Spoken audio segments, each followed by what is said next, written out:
It was an ordinary October evening, and I had decided to take a leisurely walk through the quiet neighborhood where I lived.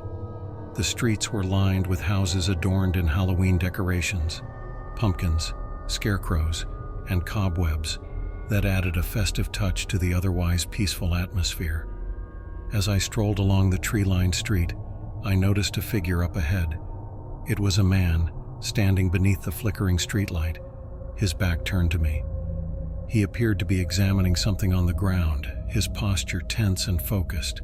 I thought little of it at first, assuming he was a neighbor tending to some late-night yard work. But as I drew closer, a feeling of unease settled over me.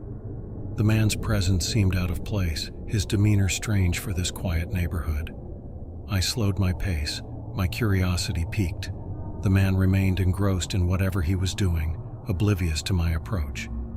As I got closer, I could see that he was hunched over, his hands moving rapidly as if he were digging in the dirt.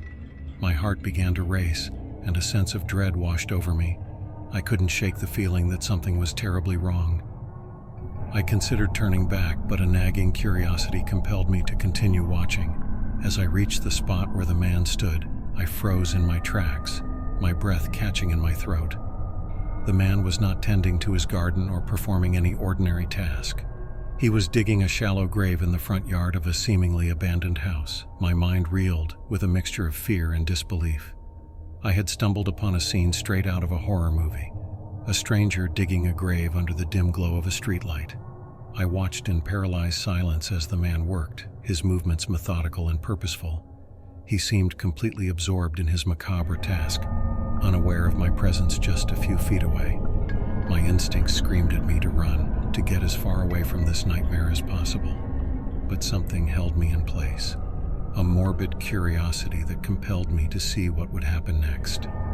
As the man continued to dig, I noticed something glinting in the shallow grave. It was the moonlight catching the blade of a shovel, but it sent a shiver down my spine. What had he buried there? Or more disturbingly, who? My thoughts raced and my breathing grew shallow. Panic welled up inside me as I realized that I needed to leave, to call the authorities, to do something. But just as I turned to go, the man suddenly stopped digging and stood up. He turned his head in my direction, his gaze locking onto mine.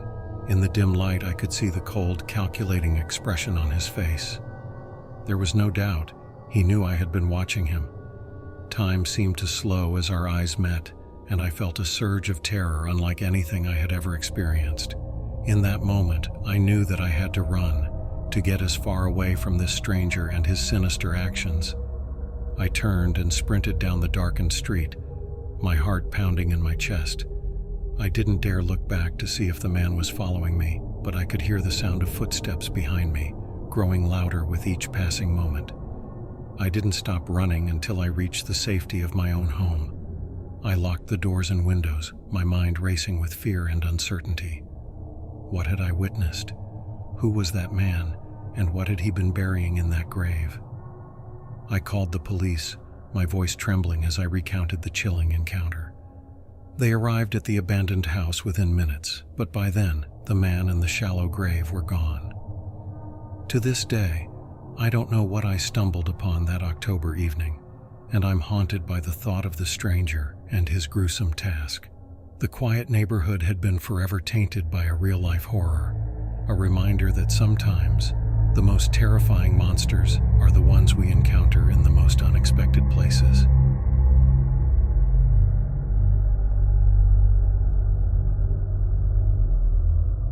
It was a chilly October night, and I had just finished my shift at the small convenience store where I worked. I locked up the shop and headed to the bus stop, hoping to catch the last bus home. The streets were deserted, and a thick fog had settled over the town, casting an eerie atmosphere over everything. As I waited at the dimly lit bus stop, I couldn't help but feel a sense of unease. The fog made it difficult to see more than a few feet in any direction, and the silence of the night was oppressive. I checked my phone and saw that the bus was running late, which meant I would have to wait in this unsettling silence a little longer. Just when I was beginning to contemplate the idea of walking home instead, a car pulled up to the bus stop. The driver rolled down the window, revealing a middle-aged man with a friendly smile. He asked if I needed a ride home, explaining that he was headed in the same direction. I hesitated for a moment, my instincts telling me to be cautious, but the fog, the late hour, and the eerie silence of the night made the offer seem like a lifeline. I accepted the stranger's offer and climbed into the car, grateful for the warmth and the company. As we drove through the fog-shrouded streets, the man introduced himself as Mike and engaged me in polite conversation. He asked about my work, my interests, and the neighborhood where I lived. I found myself relaxing, feeling foolish for my initial apprehension. Mike seemed like a genuinely kind person, and I began to regret my earlier suspicions. We chatted about our shared love of Halloween and the spooky atmosphere that October brought to the town. He mentioned that he had a collection of vintage Halloween decorations and invited me to see them sometime. As we neared my neighborhood, Mike asked if I would like to see his collection that very night. He explained that his house was just a short drive away and that he would be happy to show me his Halloween memorabilia. The invitation seemed innocent enough, and I agreed to accompany him. We pulled up to a quaint, old-fashioned house that exuded a cozy charm. Mike led me inside, and my initial unease returned. The interior was adorned with an overwhelming number of Halloween decorations. Pumpkins, skeletons, and eerie masks covered every surface. As I admired the decor, I couldn't help but notice that something about the atmosphere had changed. The air felt heavy, and the once friendly demeanor of Mike had turned cold and distant. He led me deeper into the house, and I couldn't help but feel that I had walked into a trap. Suddenly, the door slammed shut behind me, and I spun around to find Mike standing there, a sinister grin on his face. He revealed a hidden room behind a bookshelf, and my heart sank as I saw what was inside. A collection of human skulls, each adorned with a macabre Halloween mask. I realized too late that I had walked into a house of horrors. Mike had lured me here under the guise of sharing his Halloween memorabilia, but his true intentions were far more sinister. My heart raced as I backed away from him, my mind racing for a way to escape. Mike advanced toward me, his eyes filled with a chilling madness. Panic set in, and I knew I had to fight for my life. With a burst of adrenaline, I lunged at him, knocking him off balance. I sprinted toward the front door, praying it wasn't locked. Miraculously, it swung open, and I dashed into the fog-shrouded night. I didn't stop running until I reached a nearby gas station where I called the police. They arrived at the house and arrested Mike, uncovering the gruesome evidence of his crimes. He had been collecting the skulls of his victims, using their remains to create his twisted Halloween display. I shuddered at the thought of how close I had come to becoming one of those skulls, and I couldn't help but feel a lingering dread every time October rolled around, a reminder that the line between the festive and the macabre could be disturbingly thin.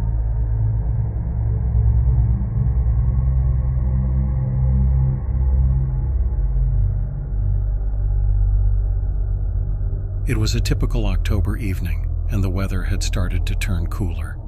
The leaves had begun their colorful transformation, and Halloween decorations adorned the houses in the suburban neighborhood where I lived. Little did I know that this particular October night would bring an unexpected encounter that would send chills down my spine.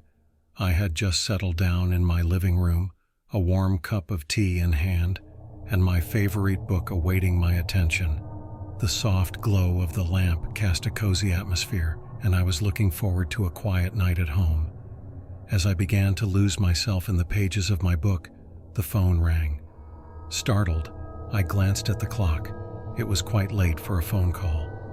I debated whether to answer or let it go to voicemail, but curiosity got the better of me, and I picked up the receiver. "Hello?" I said, a hint of caution in my voice. There was a brief pause, and then a soft, hesitant voice replied, "Is this Sarah?" I confirmed my identity, my heart beginning to race. The voice on the other end sounded unfamiliar, and I couldn't place it. "I'm sorry to bother you," the caller continued, "but I need your help. It's an emergency." My curiosity gave way to concern. "What's wrong?" I asked, my mind racing through various possibilities. The caller went on to explain that they had been in a car accident nearby and were stranded. They claimed that they had no one else to turn to and needed assistance. They provided an address, which was just a few streets away from my house. I hesitated, torn between wanting to help and feeling uneasy about the late-night request.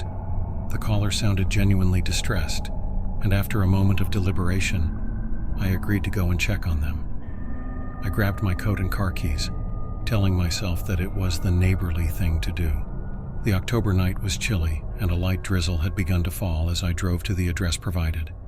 As I pulled up to the designated spot, I noticed that the area was dimly lit, with only a few streetlights casting feeble glows through the misty rain. I parked my car and saw a figure standing by the side of the road, their back to me. I approached cautiously, my concern growing. "Are you okay?" I called out. The figure turned around, and my heart dropped. It was a man, his face partially obscured by the hood of his jacket. His eyes, however, were visible, and they held a chilling intensity. "I knew you'd come," he said with an eerie calmness. My instincts screamed at me to run, but before I could react, the man lunged toward me. I managed to sidestep him and sprinted back to my car, fumbling with my keys to unlock the door. As I peeled away from the scene, my pulse pounding in my ears, I glanced in my rearview mirror. The man was watching me, standing alone in the misty darkness, a sinister smile curling on his lips. I drove to the nearest police station and reported the strange encounter. They dispatched officers to the location, but when they arrived, the man was gone without a trace.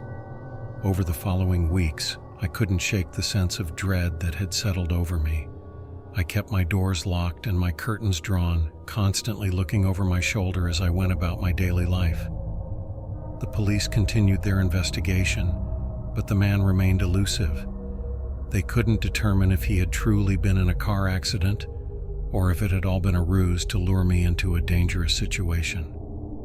To this day, I don't know who the mysterious caller was or what his intentions were. The encounter was a stark reminder that even in the safety of one's own neighborhood, one can encounter strangers with sinister motives, and the line between the ordinary and the terrifying can blur in an instant.